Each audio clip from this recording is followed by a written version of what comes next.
দেখো যেই men's PIQ এটা আমাদের ঠিক আছে। যেই মেন্সে কী পড়েছিল আমাদের এই কম্পাউন্ডটাতে CrO3 এক্সেস দিয়েছে, ঠিক আছে। CrO3 এক্সেস মানে কি, এটা আমাদের প্রথমে জানতে হবে CrO3 এক্সেসটা কি। CrO3 এক্সেসকে বলা হয় আমাদের স্ট্রং অক্সিডাইজিং এজেন্ট, ঠিক আছে। CrO3 এক্সেসকে কী বলা হয়, স্ট্রং অক্সিডাইজিং এজেন্ট। CrO3 এক্সেসকে কী বলা হয়, strong oxidising agent.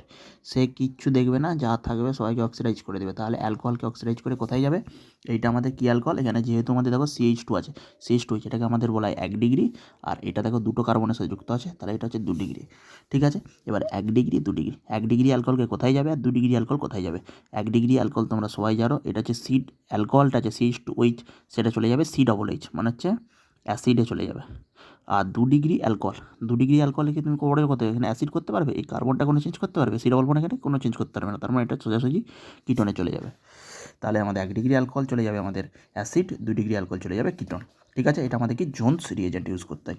CrO3 access মনে রাখবে, CrO3 এক্সেস হচ্ছে আমাদের স্ট্রং অক্সিডাইজিং এজেন্ট, এটা স্ট্রং অক্সিডাইজিং এজেন্ট, ঠিক আছে। স্ট্রং অক্সিডাইজিং মানে জারিত করে দিচ্ছে পুরো মলিকিউলটাকে, ঠিক আছে। এবারে দেখো আমাদের এখানে কী দিয়েছে, ডায়ল দিয়েছে, এখানে কী দিয়েছে OH দিয়েছে, ঠিক আছে, ইথিলিন গ্লাইকল। তাহলে ইথিলিন গ্লাইকল দেওয়া মানে কী হয়, সবসময় তোমরা একটা জিনিস তো পড়েছো, অ্যাসিটাল কিটাল। অ্যাসিটাল কিটাল না পড়লে আমি পড়িয়ে দেবো, অ্যাসিটাল কিটাল। অ্যাসিটাল কিটাল কী হয়, একটা কিটোন মলিকিউল নিতে হয়, কিটোনের সাথে আমাদের অ্যালকোহল মলিকিউল নিতে হয়। কী বললাম, কিটোন আর অ্যালকোহলের রিঅ্যাকশন হয়, সেখানে অ্যাসিটাল কিটাল। কখন আমি অ্যালডিহাইড নিলে তার সাথে পাবো অ্যাসিটাল, আর কিটোন নিলে পাবো কিটাল।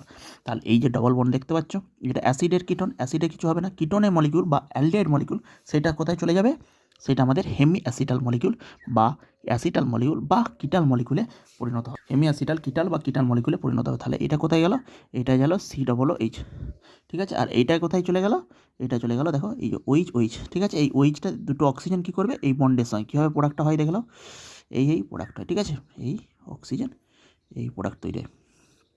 মানে এই যে কিটোনের যে অ্যাক্টিভিটি, এটাকে ব্লক করার জন্য অনেক ক্ষেত্রে এই প্রোডাক্টটা ইউজ হয়। তাহলে পি আমাদের হলো এই প্রোডাক্টটা, কিউ হলো এটা সাইক্লিক কিটাল মলিকিউল। তোমরা কীভাবে লিখো, যখন আমি কিটোনের সাথে একটা রিয়াকশান করি অ্যালকোহলের, মনে করো এখানে অ্যালকোহল আছে, এখানে অ্যালকোহল নিয়ে নাও একটা OH, সিম্পল, আমি কোনো CH3OH কিছু নিচ্ছি না, শুধু OH, তখন আমাদের কী মলিকুল তৈরি হয়, এইটার সাথেও আমাদের চলে যায় এই মলিকুলটা, এই যে মলিকুলটার সাথে চলে যায় আমাদের OR, আর এই মলিকুলটার সাথে চলে যায় আমাদের, এটাও সাথে আমাদের ও মলিকুল, এটাও, সেটাকে আমি এভাবে, যেহেতু আমাদের এখানে আমাদের ইথিলিন গ্লাইকল নেওয়া হয়েছিল, মানে আমাদের একটা সাইক্লিক কম্পাউন্ড ছিল, তাই সাইক্লিক প্রোডাক্ট পাবো, সাইক্লিক প্রোডাক্টে CH2 CH2O, ঠিক আছে।